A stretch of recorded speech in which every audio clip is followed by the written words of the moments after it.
నుంచి మీరు చూసినట్లయితే చెప్పబడుతున్న వాక్యాన్ని శ్రద్ధా భయభక్తులతో మీరు గ్రహించాలని ప్రభు పేరట మీకు తెలియజేస్తున్నాను.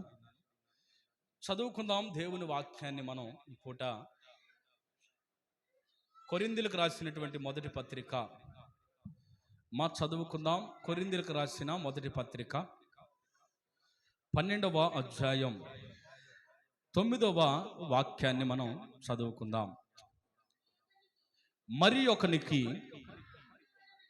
ఆ ఆత్మ వలననే విశ్వాసమును, మరి ఒకనికి ఆ ఒక్క ఆత్మ వలననే స్వస్థపరచు వరములను, మరి ఒకనికి అద్భుత కార్యములు చేయు శక్తియు, మరి ఒకనికి ప్రవచన వరమును, ఆత్మల వివేచనయు, నానావిధ భాషల అర్థము చెప్పు వరమును అనుగ్రహింపబడి ఉన్నది. హల్లెలూయా, హల్లెలూయా. ప్రియమైన దేవుని బిడ్డలారా, ఈ యొక్క పగటి వేళ చదవబడిన ఈ వాక్య భాగాన్ని కాస్త క్షుణ్ణంగా పరిశీలన చేస్తే ఇక్కడ రాయబడిన మాట ఏమిటంటే, ఆ ఆత్మ వలననే స్వస్థపరచు వరములను, అలాగే అద్భుత కార్యములు చేయు వరములను, విశ్వాసం అనే వరము మనకు ప్రసాదింపబడతాయని దేవుని వాక్యం తెలియజేస్తుంది. అయితే ఈ పగటి వేళ నేను చెప్పాలనుకున్న మాట ఏమిటంటే, ఈ స్వస్థపరిచేటువంటి వరాన్ని, స్వస్థపరచబడే వరాన్ని మనం పొందుకోవాలి. హల్లెలూయా. ప్రియమైన దేవుని బిడ్డలారా, స్వస్థపరచబడే వరం, నీవు ప్రార్థన చేసుకున్నా నీకు స్వస్థత రావాలి. దైవజనుడు ప్రార్థన చేసిన స్వస్థత కలగాలి. మరి నీ జీవితంలో నీవు ప్రార్థన చేసుకుంటే స్వస్థత రావటం లేదు. గల కారణం ఏమిటి? దైవ సేవకుడు ప్రార్థన చేస్తే స్వస్థత కలుగుతుంది. గల కారణం ఏమిటి అంటే, ఆయన స్వస్థపరిచే ఆత్మను పొందుకొని ఉన్నాడు. హల్లెలూయా, హల్లెలూయా. ఈ రోజున స్వస్థపరిచే ఆత్మను నీవు కూడా పొందుకుంటే నీ జీవితంలో ఇక అనారోగ్యం అనేది త్రోవలోనికి రాదు. అనారోగ్యం అనేది నీ జీవితంలో ఏలుబడి చేయదు. ఈ దినాన్ని నువ్వు ప్రార్థన చేసుకో, అయ్యా నీ పరిశుద్ధాత్మ వరాన్ని నాకు అనుగ్రహించు. హల్లెలూయా. పరిశుద్ధాత్మ వరం అనేది ఒకటి ఉందా వాస్తన్నా అని అంటే, పరిశుద్ధాత్మ వరం అనే ఆ వరము ఒకటి ఉంది మనకి. ఏమిటయ్యా పరిశుద్ధాత్మ వరం అని అంటే, మనం ఆరాధన చేసేటువంటి దేవుడు ఎవరు అని అంటే, తండ్రి, కుమారుడు, పరిశుద్ధాత్ముడు. ప్రియమైన దేవుని బిడ్డలారా, మన దేవునిలో 3 రకాల స్వభావాలు ఉన్నాయి. మన దేవుణ్ణి ఎవరైనా మీ దేవుళ్ళు ముగ్గురా అని అడిగితే, ముగ్గురు కాదు ఒక్కరే అని చెప్పండి. ఏమిటి మరి? తండ్రి అంటారు కాసేపు, కుమారుడు అంటారు కాసేపు, పరిశుద్ధాత్ముడు అంటారు కాసేపు. ఇది ఏమిటి అని అడిగితే, మేము ఆరాధిస్తున్న దేవుడు తండ్రి, కుమార, పరిశుద్ధాత్మ త్రియేక దేవుడు. హల్లెలూయా. మేము త్రియేక దేవుణ్ణి ఆరాధిస్తున్నాం. మేము త్రిత్వమైన దేవుణ్ణి ఆరాధిస్తున్నాం. ప్రియమైన దేవుని బిడ్డలారా, మా దేవుడు ఒక్కడే, కానీ ఆయనలో ఉన్న స్వభావాలు 3. మొట్టమొదటిగా తండ్రిగా దేవుడు దిగి వచ్చాడు. తండ్రి అయిన దేవునిగా ఈ లోకాన్ని పరిపాలన చేశాడు. రెండవది కుమారుడైన దేవునిగా కన్య గర్భవతి అయి కుమారుని కంటే ఈ భూమికి దిగి వచ్చాడు ఆయన. మూడవది ఈ కుమారుడైన యేసయ్య పరమునకు చేర్చబడిన తర్వాత ఆయన చెప్పాడు, మీ కొరకు ఒక ఆదరణకర్తను నేను పంపిస్తా. మరి తండ్రి ఉన్నాడు, కుమారుడు ఉన్నారు, మరలా ఈ ఆదరణకర్త ఎవరయ్యా అని అంటే, ఆయనలో ఉన్న మరొక స్వభావమే ఈ ఆదరణకర్త. హల్లెలూయా, హల్లెలూయా. ప్రియమైన దేవుని బిడ్డలారా, చూడండి, మన దేవుడు ఎవరు ఇప్పుడు చెప్పండి? త్రియేక దేవుడు, ఒక్కడై ఉన్న దేవుడు మన దేవుడు. హల్లెలూయా. ఒక్కడై ఉన్న దేవుడు అన్నా. ఒక్కడ అంటున్నావు, 3 పేర్లు చెబుతున్నావు ఏందన్నా అంటే, నీళ్ళు ఉన్నాయి, నీళ్ళు తండ్రి అయితే అర్థమవుతుందన్నమాట. నీళ్ళు తండ్రి, ఆ నీళ్ళను తీసుకెళ్ళి ఫ్రిడ్జ్లో పెట్టావు, గడ్డ కట్టింది. అది యేసు క్రీస్తు ప్రభు. ఆ గడ్డను తీసి బయట పెట్టావు, అప్పుడు ఏమైంది? దాని చుట్టూ ఏం అలుముకున్నాయి? ఆవిరి చుక్కలు అలుముకుంటాయి. ఈ బాటిల్ చుట్టూ నీళ్ళ చుక్కలు ఉంటాయి చూడండి. ఈ చుక్కలే, ఈ ఆవిరే పరిశుద్ధాత్మ దేవునికి సాదృశ్యం. హల్లెలూయా. మరి మూడేమిటయ్యా అనంటే, మూడు నీళ్ళే. గడ్డగట్టింది నీళ్ళే, ఫ్రిడ్జ్ లో పెట్టింది నీళ్ళే, మరి ఈ నీళ్ళు కరిగి మళ్ళీ ఏమైనాయి? నీళ్ళే. కాబట్టి నీటిలోనే మూడు స్వభావాలు ఉన్నట్లుగా మన దేవునిలో మూడు రకాల స్వభావాలు ఉన్నాయి. హల్లెలూయా. తండ్రి అయిన దేవునికి బహు కోపిష్టి అయిన వాడు ఆయన. కుమారుడైన యేసయ్య బహు ప్రేమ కలిగిన వాడు ఆయన. పరిశుద్ధాత్మ దేవుడు చాలా రోషం కలిగిన వాడు. పరిశుద్ధాత్మని దూషిస్తూ ఉంటారు కొంతమంది. ఏం పరిశుద్ధాత్మ లబలబ లబలబ అంటూ ఉంటారు. ఏదో ఊరికే అట్ట ఇట్ట డ్రమ్ములు కొడతారు, అది ఇదని చెప్పి నువ్వు దూషించావా, నీకు పరలోక రాజ్యం లేదు. హల్లెలూయా. పరిశుద్ధాత్మను ఎవడైనను ఎక్కిరించిన, దూషించిన, అవహేళన చేసిన, అపహాస్యం చేసిన వానికి పరలోక రాజ్యము లేదు అని బైబిల్ ఖండితముకు తెలియచేస్తుంది. ప్రియమైన దేవుని బిడ్డలారా చూడండి, మనం చదివిన వాక్య భాగంలో రాగలిగితే, మీరు ప్రార్థన చేసుకుంటే స్వస్థత రావటం లేదు. మరి పాస్టర్ గారు ప్రార్థన చేస్తే ఎందుకయ్యా స్వస్థత వస్తుంది అని అంటే, ప్రియమైన దేవుని బిడ్డలారా, సేవకుడు ఆ స్వస్థపరచు ఆత్మను పొందుకొని ఉన్నాడు. హల్లెలూయా. అద్భుతాలు చేసే ఆత్మను పొందుకొని ఉన్నాడు. హల్లెలూయా. ఈ సేవకుని గొప్పతనం కాదు ఇది. ఈ సేవకుడు పొందుకున్న ఆత్మ దేవుని గొప్పతనం. సేవకుడు చేయబెట్టగానే మనుషులు పడిపోతున్నారంటే ఈ సేవకుని గొప్పతనం కాదది. ఈ సేవకుడు పొందుకున్న ఆత్మ దేవుని గొప్పతనం. ప్రియమైన దేవుని బిడ్డలారా చూడండి, అయితే ఈ స్వస్థపరచు వరాన్ని మీరు కూడా పొందుకుందరుగాక. ఆమేన్. హల్లెలూయా. ఈ రోజున స్వస్థత అందరికి కావాలి. ఏం కావాలమ్మా ఈ రోజున? స్వస్థత. స్వస్థత అంటే ఏంటి? ఆరోగ్యం, బాగుపడటం అందరికి కావాలి. నేను అడుగుతున్నా మిమ్మల్ని, నాకు స్వస్థత కావాలన్న వాళ్ళందరూ దేవునికి స్తోత్రం చెప్దామా? హల్లెలూయా. ఏదమ్మా, సరోజనకు స్వస్థత వద్దు, సుజాతకు వద్దు, మీ ఎవరికి అవసరం లేనట్టుంది. మళ్ళీ ఏమో ప్రార్థన చేయంటివి, స్వస్థత వద్దంటివి, ప్రార్థన చేయమంటే ఎట్టిస్తాడు ఆయన స్వస్థత? ప్రియమైన దేవుని బిడ్డలారా చూడండి, ఈ రోజున స్వస్థత అందరికీ కావాలి. ఏం కావాలి? స్వస్థత కావాలి. కాళ్ళు పడిపోయాయా? నడుము పడిపోయిందా? గుండె చెడిపోయిందా? నీ మనసు పాడైపోయిందా? నీ అవయవాలన్నీ చెడిపోయాయా? అయితే ఆ చెడిపోయిన ప్రతి దేహం మీద, చెడిపోయిన ప్రతి చర్మం మీద, చర్మము లోపల ఉన్నటువంటి ప్రతి అవయవం మీద ఆ పరిశుద్ధుడైన, ఆత్మనాథుడైన, తండ్రి అయిన, కుమారుడైన యేసయ్య రక్తముతో కడగబడితే ఆ అవయవముల మీదకి ఏమొస్తుంది చెప్పండి? ఇప్పుడు స్వస్థత శీఘ్రముగా దిగి వస్తుంది. హల్లెలూయా. హల్లెలూయా. ప్రియమైన దేవుని బిడ్డలారా, ప్రతి మనిషికి స్వస్థత కావాలి. వ్యాధిగ్రస్తులకు స్వస్థత, రోగిస్తులకు స్వస్థత, ఆ సమస్యల్లో ఉన్న వారికి విడుదల, ఆ దెయ్యపు శక్తుల నుండి విడుదల, అపవాది శక్తుల నుండి విడుదల, అప్పుల సమస్యల నుండి విడుదల, ఇవన్నీ కావాలి అనంటే మనం ఏం చేయాలంట? ఆత్మను పొందుకోవాలి. హల్లెలూయా. ఆత్మను పొందుకోవాలంటే మరి ఎలా? ఆత్మను పొందుకుంటాం మనం అనంటే, ప్రియమైన దేవుని బిడ్డలారా, ఇర్మియా గ్రంథములో రాయబడింది, మనం ఆత్మను పొందుకోవాలంటే ఏం చేయాలంటే మన హృదయాన్ని బాగు చేసుకోవాలి. హల్లెలూయా. మన హృదయాన్ని ఏం చేసుకోవాలి? బాగు చేసుకోవాలి. ఇర్మియా ప్రవచన గ్రంథం 17వ అధ్యాయం 9వ వాక్యంలో రాయబడింది, హృదయము అన్నింటికంటే మోసకరమైనది, అది ఘోరమైన వ్యాధి గలది. హల్లెలూయా. హృదయం అంటే ఏమంట? హృదయం ఏంటంట? అన్నిటికంటే మోసకరమైనది హృదయం, అది బహు ఘోరమైన వ్యాధి గలది హృదయం. ఇప్పుడు మీ హృదయం ఉందా? ఒక ఆయన పాట పడ్డాడు, హృదయం ఎక్కడుంది, హృదయం ఎక్కడుంది అని. మరి ఆయన హృదయం ఆయన కాళ్ళు లేకుండా అడిగిపోయిందో నాకు అర్థం కాదు. ఇంతకు మీ హృదయాలు మీ దగ్గర ఉన్నాయా? అమ్మా, హృదయం ఎక్కడుంటుందో తెలుసా మీకు?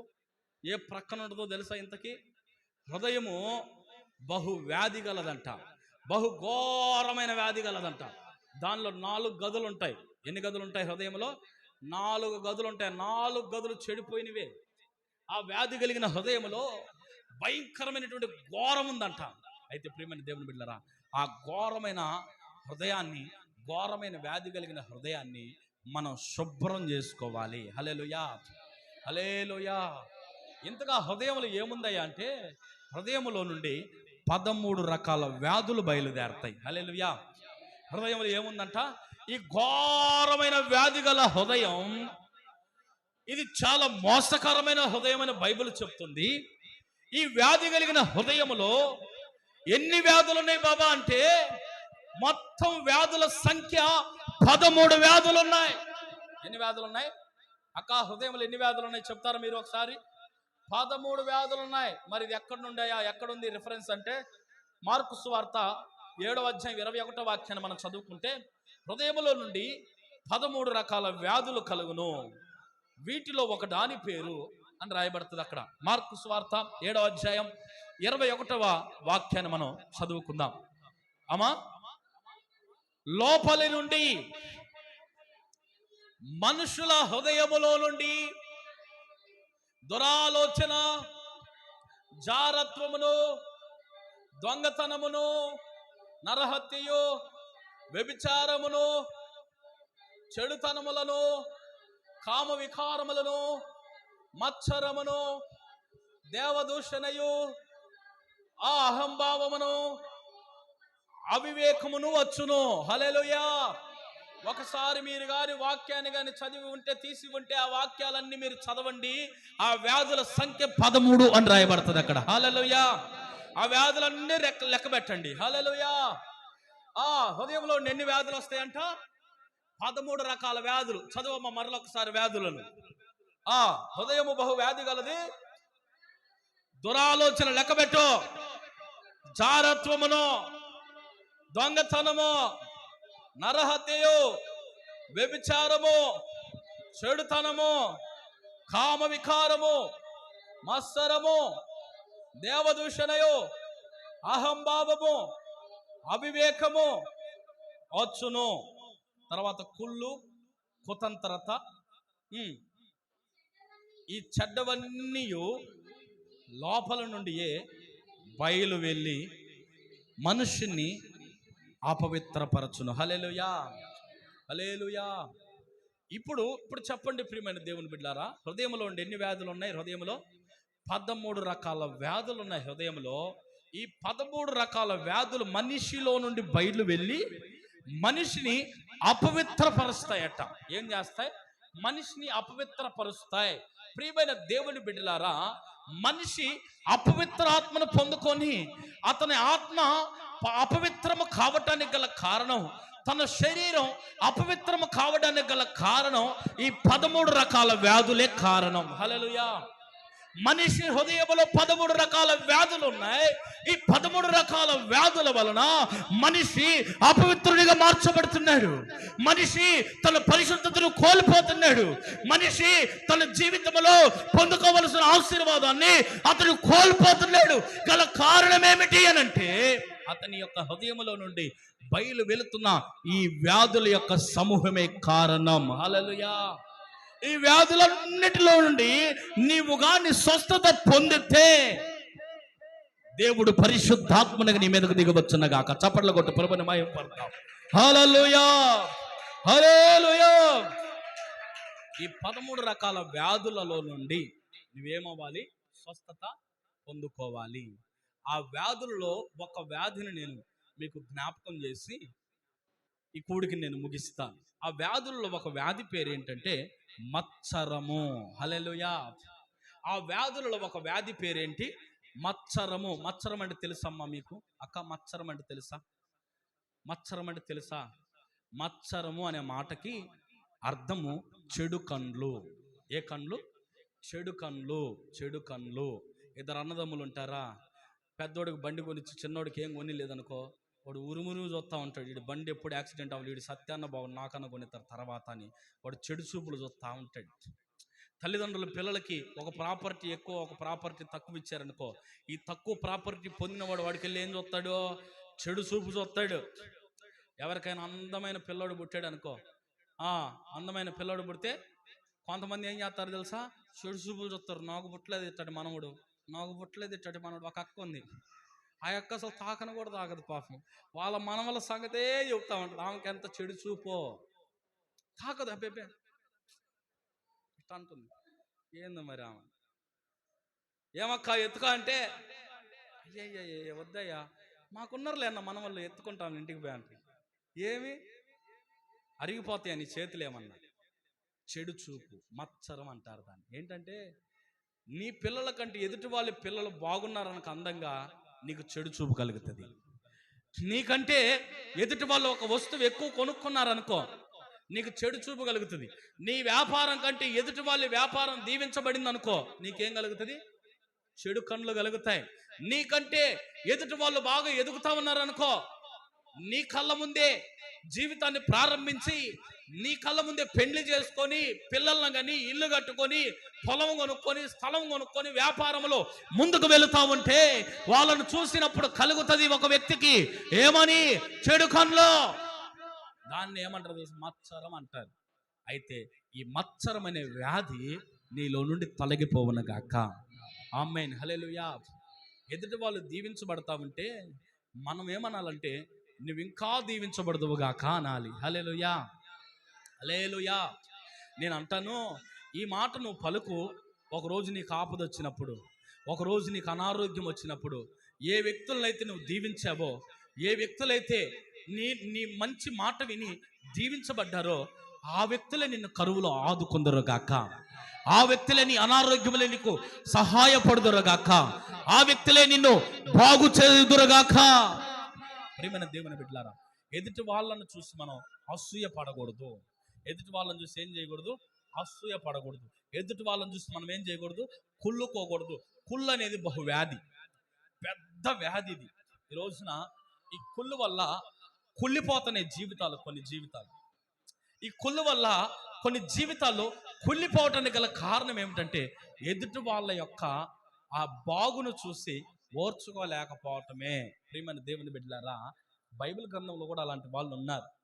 వాళ్ళ జీవితాలు ఏమైపోయినాయి అయ్యా అంటే, అందరు నోటి మీద వేలేసుకొని ఉండాలి పిల్లలు. వారి జీవితాలు ఏమైపోయినాయి అయ్యా అంటే, బైబిల్లో ఒక ఆయన ఉన్నాడు. ఆయన పేరు ఏమిటంటే సౌలు. ఏం పేరు చెప్పండి? సౌలు. సౌలు అనే ఆయన తన యొద్ద ఆ గిటారు వాయించుతున్నటువంటి, లేకపోతే సితార వాయిస్తున్నటువంటి దావీదు మీద చెడు కన్నులు కలిగి ఉన్నాడు. ఏ కన్నులు కలిగి ఉన్నాడు? చెడు కన్నులు. కూతురునిచ్చి పెళ్లి చేసాడు అనే అల్లుడు ఆ సితార వాయిస్తా ఉంటే, దావీదు పరిశుద్ధాత్మను పొందుకున్నవాడు. ఆయన సితార వాయిస్తా ఉంటే సౌలులో ఉన్న దురాత్మ పారిపోయేది. సౌలులో ఉన్నటువంటి ఆ చెడ్డ మనసంతా పారిపోయేది. ఒక్కొక్కసారి దావీదు ఆ సితార వాయించడం ఆలస్యమైతే సౌలు చేతిలో ఉన్న బడిసి తీసుకొని ఆ దావీదు మీద ఇసిరివేసేవాడు. సౌలు చేతిలో ఉన్నటువంటి కత్తి తీసుకొని దావీదు మీద ఇసిరేసేవాడు. ఎందుకయ్యా ఇట్లా చేస్తున్నావు?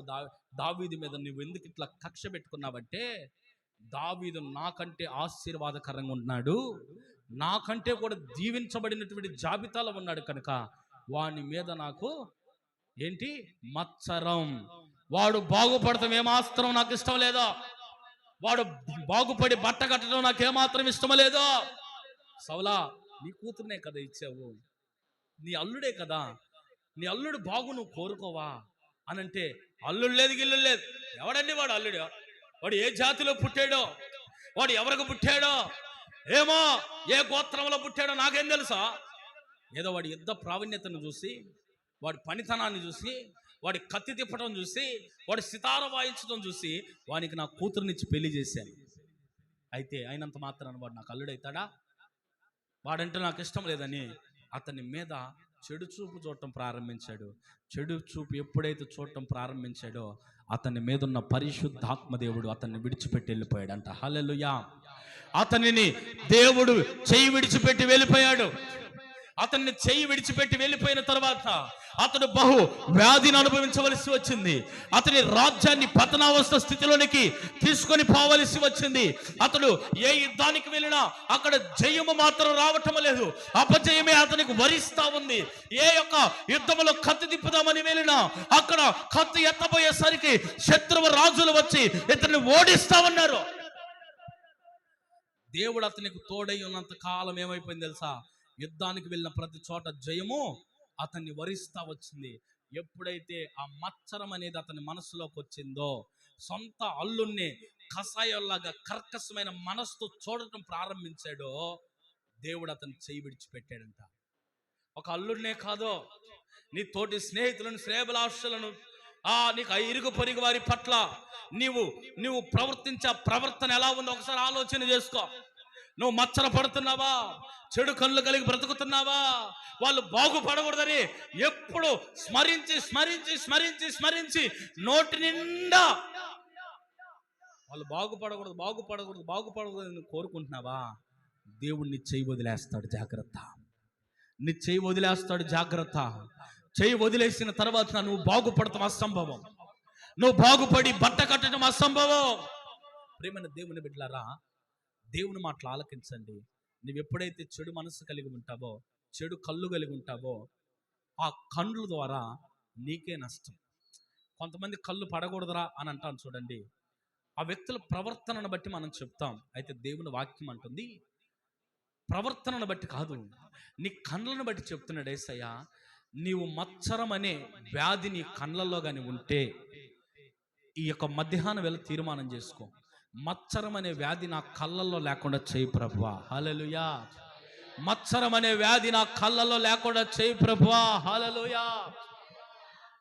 ఆ మధ్యకాలంలో నేను హోసన్నా మినిస్ట్రీ ఆ సంస్థలో పనిచేస్తున్నప్పుడు చెప్పే వాక్యాన్ని బట్టి, చేసే ఆరాధనను బట్టి కొంతమంది దగ్గర అవుతుంటారు, కొంతమంది దూరం అయిపోతూ ఉంటారు. బహు బాధాకరమైన విషయం ఏంటి చెప్పనా?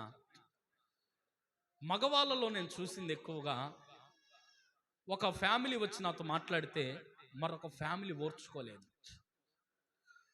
అక్కడ జరిగిన నిజ సంఘటన చెప్తున్నాను నేను. వీళ్ళతో మంచిగా మాట్లాడిన రోజు నాటుకోడి కోసుకొని వచ్చి కూర వండి పెడతారు. మంచిగా మాట్లాడలేదనుకో, ఏంది ఈరోజు వందనాలు కూడా చెప్పలేదు పాస్టర్ అన్న, ఈరోజు మాట్లాడనే లేదే, ఈరోజు దగ్గరికి పిలవలేదే, ఊరకు చేయి పెట్టి పంపించాడు తల మీద, ఏంది ఈరోజు మాట్లాడలేదని మత్సరము కలిగి, చెడు ఆలోచన కలిగి ఇంటికి వెళ్ళిపోతారా? ఇంకా ఆ వారమంతా ఫోన్ చేయరు, ఇంకా ఆ వారమంతా ఇంకా పడిసుకోరు, ఇంకా సేవకుని. దాని పేరే మత్సరం. ప్రియమైన దేవుని బిడ్డలారా, వీళ్ళతో మాట్లాడితే వీళ్ళకి బాధ, వీళ్ళతో మాట్లాడితే వీళ్ళకి బాధ. దానిని ఏమంటారంటే మత్సరం అని అంటారు. ఏమంటారు చెప్పండి? మత్సరం అంటే చెడు కన్ను. ఇప్పుడు ఈ సంఘానికి నేను చెప్తున్నమాట, ఇప్పుడు మీలో ఎవరికైనా అలాంటి బాధ కానీ కలుగుతుంది అని అంటే నువ్వు ఒక్కటే గుర్తుపెట్టుకోవాలి. నేను అందరికి చెప్తున్నా, ఒక్కటే గుర్తుపెట్టుకోవాలి. సేవకునితో ఈమె మాట్లాడితే ఈమెకు బాధ, ఈమె మాట్లాడితే ఈయనకు బాధ అయితే నువ్వు ఒక్కటే గుర్తుపెట్టుకో. ఏమని గుర్తుపెట్టుకుంటావంటే, నాలో మత్సరం అనే వ్యాధి వచ్చింది అని గుర్తుపెట్టుకో. హల్లెలూయా. ఇప్పుడు చెప్పు, నీలో ఏ వ్యాధి వచ్చినట్టు? ఆ స్వభావం వస్తే ఏ వ్యాధి వచ్చినట్టు? మత్సరం అనే వ్యాధి వచ్చినట్టు. ఇప్పుడు ఇద్దరు పిల్లలు ఉన్నారు, ఒక పిల్లోని ముద్దులాడతాం, ఒక పిల్లోని అని అంటాం. దానిని ఏమంటారంటే మత్సరం అని అంటారు. ఇప్పుడు వీడిని ఎక్కువగా చూస్తాం, వీడిని తక్కువగా చూస్తాం. వీడికి 2 పూట్ల స్నానం చేస్తుంది ఆ తల్లి. పెంపుడు తల్లో, పెంచుకునే తల్లో, ఉంచుకున్న తల్లో, కన్న తల్లో, ఏదో ఒక తల్లి మొత్తానికి. వీడిని ఒక రకంగా చూస్తుంది, ఈయన్ని ఒక రకంగా చూస్తుంది. అప్పుడు దానిని ఏమంటారంటే మత్సరం. బైబిల్లో ఒక తల్లి ఉంది, ఆ తల్లి పేరు రిబ్కా అని రాయబడింది. ఏం పేరు? రిబ్కా. ఆ తల్లి పేరు రిబ్కా. ఏశావు అనేవాడు అరణ్యములో వేటాడటానికి వెళ్ళాడు, పెద్ద కుమారుడు. చిన్న కుమారుడు యాకోబు. యాకోబుతో చెప్తుంది, రే మీ నాన్న మాంసం తెమ్మని చెప్పాడు, రా. మా అన్నయ్య వెళ్ళాడుగా మాంసం తేటానికంటే, లేదులే భలేవాడివే, మన గొర్రె పొట్టేళ్లలో బలిసిన దాన్ని బాగా కురువు పట్టిందాన్ని ఒకదాన్ని తీసుకురా, నేను ఉండి మసాలా వేసి పంపిస్తాను బాగా అని చెప్పింది. ఎంత మత్సరమో చూడండి. తన చిన్న కుమారుని ఒక రకంగా, పెద్ద కుమారుని ఒక రకంగా చూస్తా ఉంది ఆ తల్లి. అయితే ఈ చిన్న కుమారుడు తండ్రి దగ్గరికి వెళ్ళి, నానా నేను వచ్చాను నాన్న, భోజనం తీసుకుంటా. కుమారుడు అప్పుడే వచ్చావా అని అన్నాడు. అవును నాన్న. వెంటనే ఆ సైన్యములకు అధిపతికి యెహోవా అది దొరుకునట్లు ఆజ్ఞాపించినట్టున్నాడు, నేను తొందరగా వచ్చేసాను నాన్న, ఈ మాంసం తిని నన్ను ఆశీర్వదించు నాన్న అంటే, అప్పుడు వాళ్ళ నాన్న అంటున్నాడు, అయ్యా స్వరం చూస్తే యాకోబులాగా ఉంది, నువ్వేం ఏసేవ అంటున్నావు, ఇట్రా దగ్గరకు రా, నేను తమిడి చూడాలి అని అన్నాడు. ఏసేవ అనేవాడికి ఒంటి నిండా ఎంట్రుకలు ఉంటాయి, రోమాలు ఉంటాయి ఒంటి నిండా. యాకోబు అనేవాడికి నునుపైన శరీరం, స్త్రీల వంటి శరీరం కలిగిన వాడు యాకోబు. అయితే వాళ్ళ అమ్మ ఏం చేసింది తెలుసా? ప్లానింగు. దొంగ తల్లి. ఏ తల్లి? ఆ తల్లి పేరు దొంగ తల్లి. కొంతమంది దొంగ తల్లులు ఉంటారు ఇక్కడ కూడా. ఇక్కడంటే ఇక్కడ మీరు ఫీల్ అయ్యారమ్మా, ఉంటారు, మనలో కూడా ఉంటారు దొంగ మనసు కలిగిన తల్లులు. ఒక పిల్లోని ఎక్కువగా చూస్తుంది ఆ తల్లి, ఒక పిల్లోని తక్కువగా చేస్తుంది. పెద్దోడికి మాత్రం గిన్నె నిండా చికెన్ తీసి పెడతా డబ్బాలు. ఈ చిన్నోడు ఈ తల్లి కంటే దొంగోడు కదా, కడుపులో పుట్టినోడు వాడిలో ముందేసుకుని దొంగతడికి తినేసాడు, వాడు వచ్చేలకు ఉండదు ఇక. కొంతమంది చూడండి ఎంత తెలివో, మంచి మంచి ముక్కలు, ఎముకలు, బుడిసెలు ఏమంటారు అంటే అవన్నీ తీసి ఒక గిన్నెలో పెడుతుంది. అబ్బా, అత్త, కోడలు, మరుదులు, పిల్లలు అందరూ ఉండగా భర్త పనికెళ్ళి వచ్చేసరికి మరిదికి పెడతా అమ్మ, ఎడ తీసి పెడుతుంది పాపం. మా ఆయన రావాలి, ఆయన దీన్ని బలం పొందాలని చెప్పి ఎంత మత్సరమో. నేను అంటాను, ఈ రాత్రి దీన్ని రేపు పొద్దుటికి ఎరువైపోయే దాని కొరకు ఎంత మత్సరమో. ఆ తల్లి కూడా అట్లాగే నువ్వు దీవించబడాలని మత్సరంతో పంపిస్తే నాగ్గా ఏం చేసింది తెలుసా? తల్లి, దొంగ తల్లి రెబ్కా.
ముగ్గురు మగపిల్లలు, అందరికి ఒకే క్లాత్ అన్నమాట. ఏది? ముగ్గురు మగపిల్లలకు ఒక క్లాత్, ముగ్గురు ఆడపిల్లలకు ఒకే క్లాత్ అనమాట. ఇంకే తారతమ్యం లేదు, ఇంకా భేదాభిప్రాయం లేదు. క్రిస్మస్ పండుగ వస్తే అదనమాట. నేను సమర్పించబడినాను కాబట్టి నాకు మాత్రం ఒక తెల్ల సొక్క, ఒక తెల్ల నిక్కరు, దానికి ఎలాస్టిక్ వేసేవాళ్ళు. చిన్నపిల్లల నిక్కరు కదా, ఇట్లా లాగితే టిక్కుని తగులుతుంది. అది ఒక్కటి ఎక్స్ట్రా గుట్టించేవాళ్ళు నాకు. నేనేం చేసామని తెలుసా? ఆ నూనెలో నుండి తీసిన అరిసెల పై జోబులో, చక్రాల కింద జోబులు వేసుకొని పోతా ఉండేవాడిని. అయితే అప్పటికి నన్ను ఎక్కువగానే చూశారు. అయితే నేను చిన్నవాడిని అవటం వల్ల దేవుని నా మీద ఎవరికి మత్సరం కలగల. మరి ఆ రోజుల్లో అలాంటి పదాలు కూడా లేవు. అయితే ప్రియమైన దేవుని బిడ్డలారు, ఈ రోజుల్లో పర్టికులర్గా ఒక కుటుంబంలో బిడ్డలను చూసే విధానం, పెద్దోడికి ఒక స్థలం రాసిచ్చి చిన్నోడికి ఏం రాసియకుండా వెళ్ళి కష్టపడి బ్రతకండి రా, ఇది అద్దెలలో ఉండండి రా, ఎట్టొకటి చేసుకోండి రా, వాడు పిల్లలు కలిగినోడు పెద్దోడు, వాడికి ఎందుకంటే ఆ తల్లి చేసిన మత్సర పనే. ప్రియమైన దేవుని బిడ్డలారా, యోసేపు కూడా యాకోబు విచిత్రమైన అంగీ తెచ్చిచ్చాడని ఆయన ధరించుకొని, అన్నా నా అంగీ బాగుందా, అక్క నా అంగీ బాగుందా అని వాళ్ళ అక్కోలకి వాళ్ళ అన్నోళ్ళకు చూపించుకుంటున్నాడు ఆయన. ఆ అంగీని ధరించుకొని ఇక్కడ నుండి నేల వరకు ఉంటుంది అంగీ అంటే. అంగీని చూపిస్తా ఉన్నప్పుడు అన్నదమ్ములందరికి ఒక రకమైన అంగీ తెచ్చాడు. యోసేపుకు మాత్రము విచిత్రమైన అంగీ అంట. దాని ధర ఎక్కువ, దాని యొక్క క్వాలిటీ ఎక్కువ, దాని రంగు విచిత్రంగా ఉంది. అది తెచ్చి ఇచ్చేసరికి అన్నలకి ఏం కలిగింది? 10 మంది అన్నలకి మత్సరం కలిగింది. మత్సరం కలిగి అన్నోళ్ళు ఏం చేశారు తెలుసా? సరే వీడిని మాత్రం ఎక్కువ చూస్తున్నాడు నాన్న, వీడిని ఎట్లాగైనా లేపేయాలని చెప్పి ఒక పెద్ద గుంతలు ఇసిరేసేసాయి. గుంత అంటే బావి, మీకు అర్థమయ్యేలా చెప్పాలంటే బావి. బావిలో ఇసిరేసి వాడి బట్టలు ఓడబీకి ఆ బట్టలను గొర్రెపోతున్న ఒక దాన్ని చంపి దాని రక్తంలో ముంచి, నానా నీ కొడుకైనా ఏసావో సింహం వచ్చి తినేసి వెళ్ళిపోయింది నాన్న వాడిని అని చెప్పారు తండ్రికి. హల్లెలూయా. ఈ రోజులు అబద్ధాలు ఆడేవాళ్ళు చాలా మంది ఉన్నారు. మత్సరం వల్లనే అబద్ధం కలుగుతుంది. హృదయంలో మత్సరం, గున్న మాట్లాడుకుంటారు ఇద్దరు కలిసి. ఆ అమ్మ రాగానే ఎవరి గురించి అయితే మాట్లాడుకున్నావు ఆమె రాగానే అక్క బాలా అదే లక్క అబ్బో అసలు నువ్వు మామూలు దానే కదక్క. ఎంత మత్సరమో! అప్పుడే కలిపేస్తారు పులిహార. అన్ని తాలింపు గింజలు అన్నీ కలుపుతారు వెంటనే. అది మత్సరం. ప్రేమైన దేవుని బిడ్డలారా, ఈ మత్సరమైన వ్యాధి మనలో నుండి తొలగిపోవునుగాక. ఆమేన్, హల్లెలూయా. ఇంకొక సంతోషకరమైన విషయం చెప్పనా, ఇక్కడ చెబుతున్న వాక్యాన్ని బట్టి కొన్ని మాటలు 100% కాదు కానీ 130% మాటలను మీరు అనుసరిస్తున్నందుకు ప్రభువుని నేను నిండు మనసుతో స్తుతిస్తున్నాను. హల్లెలూయా. ఈ మత్సరమని ఈ మాటను కూడా మీరు అనుసరించుదురుగాక. హల్లెలూయా. ఈ మత్సరమనే మాట మీరు అనుసరించుదురుగాక.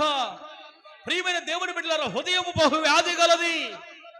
యెషయా గ్రంథంలో రాయబడింది, హృదయం బహు వ్యాధి గలదైతే దానిలో ఒక వ్యాధి పేరే మత్సరం. ఈ మత్సరం అనే వ్యాధి నీలో నుండి తొలగిపోవునుగాక. ఈ బహు వ్యాధి కలిగిన హృదయములో యెషయా గ్రంథంలో రాయబడిన మాట 1వ అధ్యాయం 6వ వాక్యం కానీ మనం కానీ చదివితే అక్కడ రాయబడింది, అరికాలు మొదలుకొని తల వరకు స్వస్థత కొంచెమైనను లేదు, ఎక్కడ చూచినను గాయములు పచ్చిపుండ్లు అవి పిండబడలేదు, కట్టబడను లేదు, తైలముతో మెత్తన చేయబడలేదు. హల్లెలూయా. ఈ వ్యాధి ఎలా తగ్గాలంటే అవి పిండబడాలి. నీకు కలిగిన వ్యాధులన్నీ తగ్గాలంటే అవి పిండబడాలి. పిండబడతామంటే ఏంటి? వాక్యము ద్వారా పిండబడాలి. నీకు కలిగిన గజ్జి, తామర, దురదలు, సిగ్గులేని రోగాలైతే ఆయింట్మెంట్ రాసుకుంటే సఫట్ ప్లస్ లోషన్ అని అది రాసుకుంటే పోతుంది. కానీ ఈ మనసుకు కలిగిన వ్యాధులు ఎలా పోవాలి అని అంటే వాక్యము ద్వారా ఈ వ్యాధులన్నీ కడగబడునుగాక. హల్లెలూయా. నీకు కలిగిన ఈ వ్యాధులు అరికాళ్ళు మొదలుకొని నడినెత్తి వరకు ఉంటుంది. కొంతమందికి మత్సరం. ఒక్కొక్క ఆయన అంటారు, రే ఒకవైపు చూడు, రెండో వైపు చూడబాక. ఒక్కొక్క ఆయన అంటాడు, నా చుట్టూ వైఫై లాగా ఉంటుందంట. ఏంటిదో మరి అది వైఫై లాగా ఉంటుందంట. నేను ఎక్కడ విన్నా ఇది వైఫై లాగా ఉంటుంది. ఏముంటుంది? వైఫై అన్నం ఉంటుందో ఉండదో నాకు తెలియదు, కానీ నీ హృదయంలో కుళ్ళు, కక్షలు, కార్పణ్యాలు, నీ జీవితంలో కుతంత్రతలు నీ ఒళ్ళంతా ఉన్నాయన్న సంగతి గుర్తుపెట్టుకో. అరికాలు మొదలకు నడినెత్తి వరకు ఉన్న ఈ యొక్క జీవితంలో నీ 13 రకాల వ్యాధులు తొలగిపోవాలంటే ఇవి మొట్టమొదటి ఏమవ్వాలి? పిండబడాలి. పిండబడటం అంటే దేని ద్వారా పిండబడాలి? వాక్యము ద్వారా పిండబడాలి. ఇప్పుడు వాక్యం ద్వారా ఏమని చెప్పింది? వాక్యం మత్సరం అనే వ్యాధి నీలో ఉండకూడదు అని చెప్పింది. వాక్యము మత్సరం అనే వ్యాధి నీలో ఉండకూడదని చెప్పింది. వాక్యము ద్వారా పిండబడాలి. వాక్యం ద్వారా పిండితేనే ఆ బట్టలో ఉన్నటువంటి మురికంతా వస్తుంది. అవునా కదమ్మా? బట్టలు పిండితేనే కదా వచ్చేది మురికి. జాడిచ్చి పిండి అప్పుడు ఆరేస్తాం, జాడిచ్చి ఆరేస్తామా? లేదుగా ప్రార్థన మందిరంలో కూర్చోవడం అంటే జాడించడం. పిండాలంటే వాక్యము ద్వారా పిండబడాలి. హల్లెలూయా. నీ వాక్యం ద్వారా పిండబడినప్పుడు నీ వ్యాధులన్నీ కూడా నిర్మూలమైపోతాయి. రెండవది కట్టబడాలి. ఆ వాక్యంలో రాయబడిన మాట ఏంటి? కట్టబడాలి. సంఘములో కట్టబడాలి. హల్లెలూయా. సంఘములో కట్టబడాలి అంటే సహవాసంగా కట్టబడాలి. సహవాసం. ఇప్పుడు ఇక్కడికి రాబట్టి నాకు ఎంతమంది బంధువులు దొరికారు. హల్లెలూయా. ఈ సంఘములోకి రాబట్టి నాకు ఎంతమంది బంధువులు దొరికారు. యజ్రన్నలో రాబట్టి ఎంతమంది మనం దొరికాం. ఏడకి ఫలానా వాళ్ళు, షకీలా వాళ్ళు రాబట్టి ఎంతమంది దొరికాం. ఈ రోజున ఇంతమందిగా ఉన్న మనం ఏదో ఒక రోజున మీ కుటుంబాల్లో మరణం వచ్చినా, నీ కుటుంబంలో అవసరం వచ్చినా, నీ కుటుంబంలో ఇదిగో ప్రియమైన దేవుని బిడ్డలారా అక్కర వచ్చినా, ఆపద వచ్చినా, నిన్ను నీ అయిన పోయిన వాళ్ళు, ఆత్మీయులు అనుకున్న వారు, నీవు ఇదిగో నీ రక్త సంబంధులు అనుకున్న వారు, నీ స్నేహితులు అనుకున్న వారు నిన్ను ఆదుకోవచ్చు, ఆదుకోకపోవచ్చు. అయితే సంఘములో కట్టబడుట వలన నీకిచ్చిన ఈ సహవాసములో నీకు ఈ సహవాసము ద్వారా దేవుడు నిన్ను ఆదుకొనుగాక. ఆమేన్. హల్లెలూయా. హల్లెలూయా. సహవాసం వల్ల ఏం జరుగుతుంది? మేలు జరుగుతుంది. హల్లెలూయా. హల్లెలూయా. తాపి మేస్త్రులందరికీ ఒక సహవాసం ఉంది, ఉందా లేదా? వాళ్ళకంటూ ఒక యూనియన్ ఉంది. పెయింటింగ్ వేసుకునే వాళ్ళందరికీ ఒక యూనియన్ ఉంది. తర్వాత ఇంకెవరెవరికి ఉన్న యూనియన్లు? పాస్టర్లకు ఒక యూనియన్ ఉంది కనిగిరిలో. తర్వాత మేస్త్రమ్మలకు అందరికి ఒక యూనియన్ ఉంది. అవునా కాదా? ఇది ఒక యూనియన్ అన్నమాట, యూనిటీ. మనలో ఏముండాలి? ఒక సహవాసం ఉండాలి.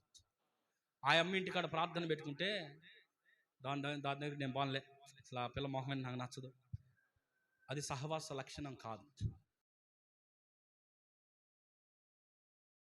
అయ్యో ఆ కాలనీకి నేను రాలేను, అబే నేను రాలే అని అనకూడదు.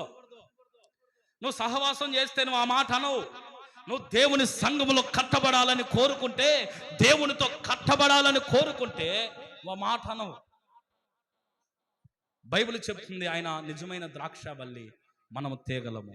ద్రాక్షవల్లి అయిన యేసయ్యకు మనం ఏం చేయాలి? అంటు కట్టబడాలి. హల్లెలూయా, హల్లెలూయా. ఒక ఆయన పాడుతున్నాడు పాట, నా పరలోకపు తండ్రి వ్యవసాయకుడా, నీ తోటలోని ద్రాక్షవల్లితో నన్ను అంటు కట్టి స్థిరపరచావా. నీ తోటలోని ద్రాక్షవల్లితో నన్ను అంటు కట్టి స్థిరపరచావు. జ్యోతిర్మయుడా, నా ప్రాణ ప్రియుడా, స్తుతి మహిమలు నీకే, స్తుతి మహిమలు నీకే, స్తుతి మహిమలు నీకే. ప్రియమైన దేవుని బిడ్డలారా, అంటు కట్టబడాలి. యేసయ్య అనే ద్రాక్షవల్లితో, వ్యవసాయకుడైన యేసయ్యతో, ద్రాక్షవల్లి అయిన యేసయ్యతో తీగలముగా మనం ఏం చేయాలంట? అంటు కట్టబడాలి. ఆ మధ్య ఒక ఆయన పాట పాడాడు, నన్ను అంటగట్టినా నా తండ్రి అని పాట పాడుతున్నామంటే, వాళ్ళ ఆవిడ వచ్చి నువ్వు చర్చికి వచ్చి అంట కట్టబడుతున్నావు, ఎవరితో అంట కట్టబడ్డా చెప్పని జుట్టు పట్టుకుంది. ప్రియమైన దేవుని బిడ్డలారా, పాట పాడేటప్పుడు జాగ్రత్తగా పాడాలి, కొన్ని పదాలు తేడా పడతాయి. ఆ మధ్య ఒక ఆమె వచ్చి, జ్యోతి మొగుడా, నా ప్రాణ ప్రియుడా, శృతి మహిమలో నీకే అనిందమ్మ. వెనకాల జ్యోతి వచ్చింది, నా మొగుడు నీకు ప్రాణప్రియుడు అంటనే అని చెప్పి ప్రార్థనలో అదరగొట్టుకున్నారంట వాళ్ళు. పాట పాడేటప్పుడు జ్యోతిర్మయుడా అని పాడాలి, జ్యోతి మొగుడా కాదు. అర్థమైందా? కాబట్టి జ్యోతిర్మయుడైనటువంటి యేసయ్యతో మనం అంటు కట్టబడాలి. అంటు కట్టబడటం అంటే, ఇప్పుడు ఇది జామ చెట్టు అనుకుందాం, జామ చెట్టు కాదులే, జామ చెట్టు అనుకుందాం. చిన్న మొక్కగా ఉంది, దీనికి ఒక కర్రను అడ్డం వేసి కడతారు. మీరు వేసి కట్టట్లేదక్క? కడతారు కదా, అంటు కడతారు. దాన్ని అంట కడతారా, అంటు కడతారా? అంటు అంటే అతికించి కట్టేదానిని అంటు. మాకు అంటుందన్నా, మాకు అతుక్కొని ఒకటి ఉందన్నా, ఆ అంటు పోవాలన్నా, అతుక్కునే బంధం, ఆ చచ్చిపోయిన మనిషికి మనకున్న అంటు ఉంటుంది, అతుక్కునే విధానం, అది తొలగిపోవాలి. అతను మట్టిలో పెట్టబడిన తర్వాత 10వ రోజు, 11వ రోజు, 9వ రోజు ఆ అంటు కత్తిరించబడాలంటే ఒక గుడ్డ తీసుకెళ్ళి వాళ్ళ మీద వేసి వాళ్ళ నీళ్ళు తాగి, ఇదన్నీ లోకానుసారంగా అదన్నమాట అంటు అంటే. ఇప్పుడు ఇది పెద్దగైంది, ఇప్పుడు ఈ అంటు ఏం చేస్తాం మనం? పెద్దదైనాక కత్తరిస్తాం కదా. అయితే మన జీవితంలో ఎంత పెద్ద అయినా, మొక్కకు ఒకవేళ కత్తరించవచ్చేమో, కానీ మన జీవితంలో ఆత్మీయంగా మనం ఎంత పెద్దవాళ్ళమైనా, పాట పాడే స్థితి వచ్చిన, వాక్యం చెప్పే స్థితి వచ్చిన, ప్రార్థన చేసే స్థితి వచ్చిన, యేసయ్యతోనే అంటు కట్టబడి ఉందముగాక. హల్లెలూయా. ప్రియమైన దేవుని బిడ్డలారా, నువ్వు కట్టబడాలి. ఇంకొక విషయం చెప్తా మీకమ్మా, కట్టబడాలంటే సహవాసం కలిగి ఉండాలి. ఇప్పుడు మీరందరూ, మనమంతా ఒక సహవాసం. మన సహవాసం పేరేంటి? మన సహవాసం పేరు పెంతుకోస్తు సహవాసం. చెప్పండి, మన సహవాసం పేరు పెంతుకోస్తు సహవాసం. పెంతుకోస్తు అంటే ఆత్మతో నడిపించబడేవారు అని అర్థం. మన చర్చి పేరు కృపాశాలం. చర్చి పేరు వేరు, సహవాసం పేరు వేరు. ప్రియమైన దేవుని బిడ్డలారా చూడండి, ఈ సహవాసంలో ఉన్న మనం సుగుణక్కకు ఆపదంటే అందరూ తలా ఒక చెయ్యేసుకొని సహకరించాలి. ఆపదంటే ఇప్పుడు ఇంటికి పోయి ఆపదనేవు, నేను ఎవరో రాము, నువ్వు హాస్పిటల్లో చేరినప్పుడు చెప్పు, అది సంగతి. అర్థమవుతుందా? ఇంకొక అక్కకు ఆపదనుకో, అందరం వెళ్ళాలి. వెళ్ళటం అంటే, నువ్వు ఒకవేళ రాలేని పరిస్థితుల్లో ఉన్నా, అన్నా మరి నేను రాలేకపోతున్నా, నా వంతు ఇది, ఇదిగో. ఒకవేళ నువ్వు రాలేకపోయినా ఆమె నెంబర్ నీ కాడుంటే ఫోన్ చేసుకొని, అమ్మా ఎట్లా ఉంది అక్క, బాగున్నారా? ఇది సహవాసం. ఏం కాదు లెక్క, ప్రార్థన చేస్తున్నాంలే, అన్నకు చెప్పాక పాస్టర్ అన్న ప్రార్థన చేస్తున్నాడు, మేము కూడా చేస్తున్నాం, అందరం కలిసి చేస్తున్నాం లెక్క, ధైర్యంగా ఉండండి, మీకేం కాదక్క అని ధైర్యపరిచేదే సహవాసం. హల్లెలూయా. అంతేగాని మీరు నెంబర్లు తీసుకుని, ఏందమ్మా పాస్టర్ ఇట్టన్నాడు అట్టన్నాడు, నా గురించి మాట్లాడబాకండి, సరేనా? ప్రియమైన దేవుని బిడ్డలారా చూడండి, సహవాసంలో ఇది ఉంటుంది, సహవాసంలో సంతోషం ఉంటుంది. నీ సొంత రక్తమే నిన్ను ఆదుకోకపోవచ్చు, నిన్ను అవమానపరచవచ్చు, అయితే యేసయ్య రక్తములో కడగబడిన ఏ జాతో, ఏ కులమో, ఏ మతమో, ఏ ప్రాంతమో తెలియదు, యేసయ్య రక్తములో కడగబడిన ప్రతి ఒక్కరూ, ఈ సహవాసంలో కట్టబడిన ప్రతి ఒక్కరు మనకు ఆత్మీయులే. హల్లెలూయా. కడుపున పుట్టిన వాడి కంటే యేసయ్య రక్తం ద్వారా కడగబడిన వాడు గొప్పవాడు. హల్లెలూయా. కాబట్టి ప్రియులారా, ఈ సహవాసములు అది ఉంటుంది. ఎవరన్నా కుటుంబంలో బియ్యానికి లేక బాధపడుతున్నారా, వస్త్రాలు లేక బాధపడుతున్నారా, బైబిల్ చెప్తుంది నీకు 2 అంగీలు కలిగి ఉంటే ఒక అంగీని ఏం చేయమన్నది అన్న బైబిల్? ఒక అంగీ ఇతరులకు ఇమ్మన్నది, ఇతరులకు లేని వాళ్ళకి ఇమ్మనింది. ప్రియమైన దేవుని బిడ్డలారా, అర్థమవుతుందా? నువ్వు ఇస్తా తిట్టబాకు. ఇస్తా వాడుక సరిగా వాడుక, ఎన్ని ఇచ్చినా వాడిక సరిగా పాసిమోహన్ దాన్ని అట్టాడదాన్ని ఇట్టాడదాన్ని చెప్పి తిడతా ఈ బాకు, అది ప్రయోజనం ఉండదు. నువ్వు తిట్టకుండా ప్రశాంతమైన మనసుతో ఇచ్చి, మా దేవుడు సహాయం చేస్తాడులే, ప్రార్థన చేద్దాంలే, పాస్టర్ గారికి చెప్దాంలే, మందిరంలో అందరం కలిసి ప్రార్థన చేద్దాం, దేవుడు మిమ్మల్ని ఆదుకుంటాలని చెప్పు. నీకు చేతనైతే 1 కేజీ భీమి, ఒక కట్టేపియాల్సిన పనిలా, ఈ కేజీ ఈరోజు కొనుక్కొని తినమ్మా, రేపు ఎల్లుండి దేవుడు సహాయం చేస్తాడులే, నీకు దేవుడు వదిలిపెట్టండి, నమ్మదగిన వాడు ఆయనని నువ్వు ఈరోజు సహాయం చేస్తే రేపు ఇంకొక ఆయన వచ్చి ఒక 4 కేజీలు ఇచ్చిపోతాడు, రేపు ఇంకొక ఆయన వచ్చి 5 కేజీలు ఇచ్చిపోతాడు. అసలు అద్భుతమైన సహాయం, సహవాసం లాంటి ఆశీర్వాదం ఉంది. హల్లెలూయా. ఈ ఆశీర్వాదాన్ని కలిగి మనందరం జీవించుదాము గాక. ఆమేన్. హల్లెలూయా. ఇక మీద చేస్తారా? వెతుక్కుంటూ పోయి చేయొద్దులే, మాకే చాలా ఉన్నాయని చెబుతారు మీరు. వెతకాల్సిన పనుల మన సంఘములోనే ఎవరు పేదరికంలో ఉన్నారు, ఎవరు బాధపడతా ఉన్నారు, ఎవరు వ్యాధులతో బాధపడుతున్నారు. ఒక చెల్లి హాస్పిటల్లో ఉంది, మన సంఘంలో ఉన్న వాళ్ళే. పిల్లోని తీసుకుని హాస్పిటల్కి వెళ్తే నేను వెళ్ళాను, నేను పాస్టర్ వెళ్ళి ఆ అమ్మాయిని పలకరిచ్చాము. ఏంటమ్మా అంటే, అన్న టెస్ట్లకి ఇచ్చాము ఇంకా రాలేదని అన్నారు. అంటే సరే అమ్మా మరి డబ్బులు ఉన్నాయా అని అన్నాను నేను. ఇట్లాగ ఆదివారం ఆరాధన అయిపోయింది, ఇక్కడ నుండి ఇద్దరం వెళ్ళాము. డబ్బులు లేవన్నా అనింది. ఫోన్ చేస్తున్నానన్నా వేరే వాళ్ళకి డబ్బులు వేస్తారని చెప్పింది. అయితే నేను వెంటనే వెళ్ళా, జోబులో ఉన్న కాడికి ఎక్కడొచ్చిన కానుకంతా 250 350 అంతా వచ్చింది. మొత్తానికి ఆ కానుక మొత్తం ఇచ్చేసి, సరేమ్మ నా వల్ల అయింది ఇదేనమ్మా, ఏమనుకోబాకు, నీ కొరకు ప్రార్థన చేస్తాలని ఇచ్చి వచ్చాను నేను. ఎందుకు నేను చెప్తున్నానంటే 250 300 పెద్ద గొప్ప సంగతి కాదు. ఇక్కడ ఇచ్చినది ఇంపార్టెంట్, కానీ ఎంత ఇచ్చామనేది ఇంపార్టెంట్ కాదు. ఇప్పుడు ఏడ్చే వాళ్ళ దగ్గరికి వెళ్ళి కన్నీళ్ళు నీ పైటి చెంగుతో కచ్చి తడ దుడిచి ఏడవబాకు అమ్మాయి తల మీద చేయబెట్టి, మా ఏడవబాకులే అని ఇటు నుమిరితే వాళ్ళు ఎంత ఆదరణ పొందుతారు. లేకపోతే నీ భుజాన్ని కానించుకు ఆడపిల్ల అయితే ఆడ మనిషిగా, మగోడైతే మగ మనిషిగా నువ్వు అట్లా భుజం మీద చెయ్యి, అతను ఎంత ఓదార్పు పొందుతాడు తెలుసా. దైవజనులు సునీల్ కుమార్ గారు మరి ఇక్కడ వార్షికోత్సవం ఓపెనింగ్ జరుగుతూ ఉంది. ఓపెనింగ్ జరుగుతూ ఉన్న పరిస్థితుల్లో ప్రియమైన దేవుని బిడ్డలారా, ఓపెనింగ్ జరుగుతూ ఉంటే చాలా వేదనలో ఉన్నాను నేను, చాలా దుఃఖంలో ఉన్నాను. దైవజనులు వచ్చి పాట పాడుతూ నన్ను నిలబెట్టి నా చేతికి మైక్ ఇచ్చి నా భుజం మీద చేయేసాడు.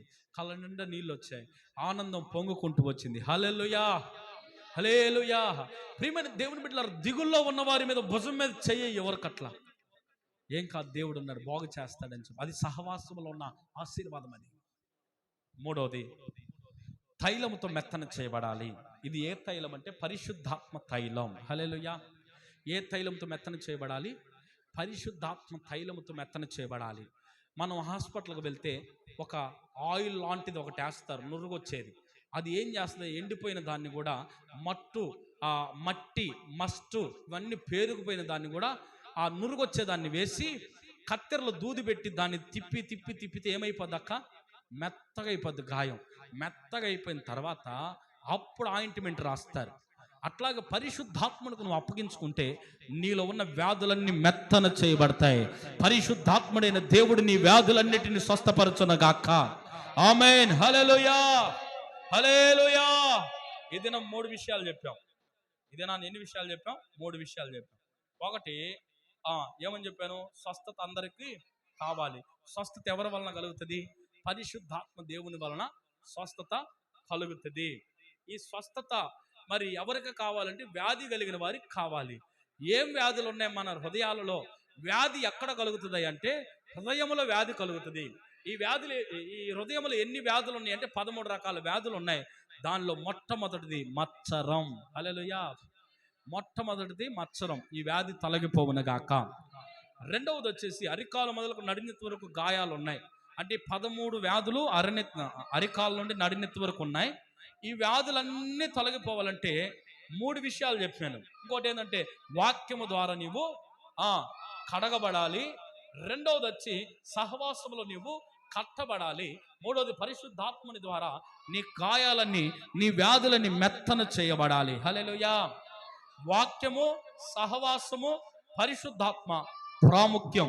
ఈ 3 విషయాలు నీలో ఉంటే నీ మత్సరము తొలగిపోవునగాక, నీ 13 రకాల వ్యాధులు తొలగిపోవునగాక. దేవుడి మాటలు దీవించునగాక. ఆమేన్. హల్లెలూయా. అందరు తలలు వంచి